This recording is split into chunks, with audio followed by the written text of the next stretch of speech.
Sci-fi space movies, not a genre I enjoy, and that's strange, as I'm in the generation that's supposed to be obsessed with Star Wars, and I'm not. With that in mind, I was still very interested in this film.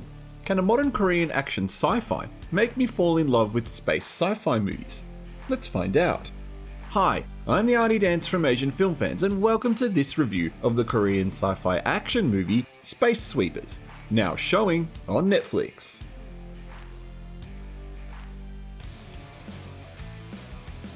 Set in the future where the Earth is dying and Mars is being terraformed for human inhabitation and only the elite will be rehoused, the outcasts are left to fight for the scraps. And that's who we have with the crew of the junker ship Victory. Led by Kim Tae-ho, with his crew members of Captain Jang, Tiger Park and Bubs the Robot, they fight along other junker ships to recover prime scrap to sell for meager dollars. But one day, Tae-ho discovers a stowaway on his ship, a young girl called Dorothy. She's all over the news, reported as carrying a hydrogen bomb which could destroy anything in the vicinity.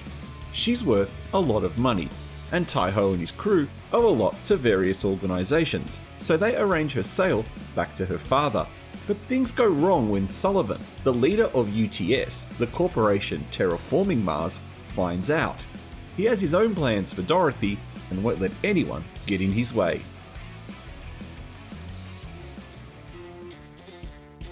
It's certainly a pretty and spectacular movie, from a visual effects point of view. These kinds of science fiction space movies are not the type of movies you'd expect from Asia, let alone Korea, with perhaps the more mature Japanese medium of animation being the only thing most people would associate with. Storyline: the movie is very easy to follow. I get lost in Star Wars films, so I tend to tune out, but Space Sweepers keeps everything simple enough, with a few exceptions I'll discuss later. Character-wise, we get the standard motley crew. Everyone has a backstory, everyone has a dark side, but as to be expected, the bright element of the movie is the young, innocent, wide-eyed girl, who shows everyone they have some good in their heart.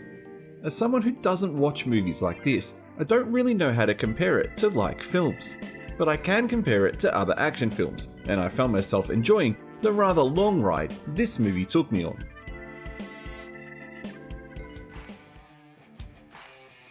Give me some dazzling effects and you've mostly got my attention, and for the most part the effects are quite good. Sure, at times it does feel like a video game. Lots of laser shots going off, explosions in space, which I thought was a little strange, but it's obviously done for the visceral effect, and lots of interesting looking spacecrafts and future technology.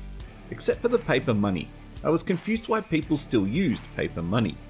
As to be expected with Korean movies, the acting for the young girl playing Dorothy, Ri-in Park, is fantastic.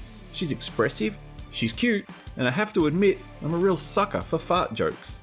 Like all movies of this type, your mileage with the standard Hollywood good versus bad trope will be your litmus test on how you engage and enjoy this movie.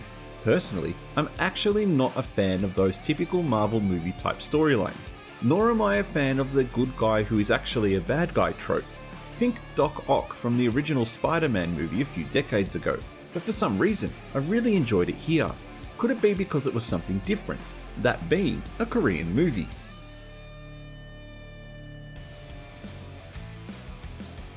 But for all I enjoyed, I couldn't help but want more.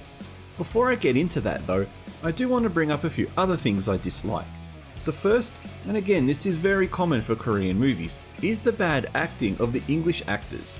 And in this movie, there are plenty of scenes not only in English, but French and a few other languages, and having to listen to what appears to be non-professional actors deliver wooden lines of dialogue matched with wooden actions ruins the vibe of those scenes in the movie.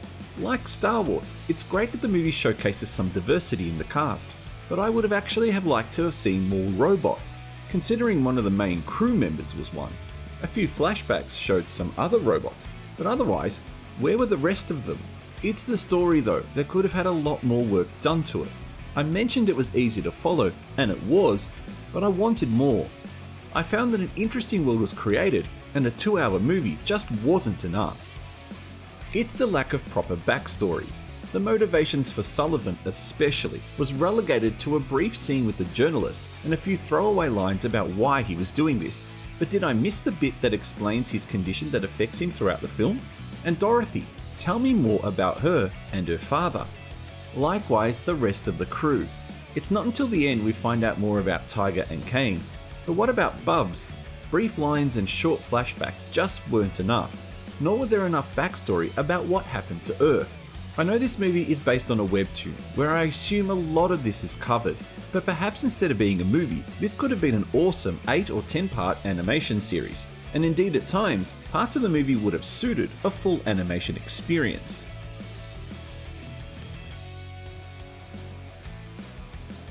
However, I still really enjoyed the film. While I think it would have been a little better as perhaps a trilogy, where we would have had the opportunity to get to know everyone and their motivations a lot more, that would have been an expensive risk to take in a relatively new genre for Korea. But I rate movies on if I enjoyed them, so this gets a thumbs up for that. If you've seen it, what did you think? Thank you for watching this review. Please don't forget to press the like button and consider subscribing to support the channel.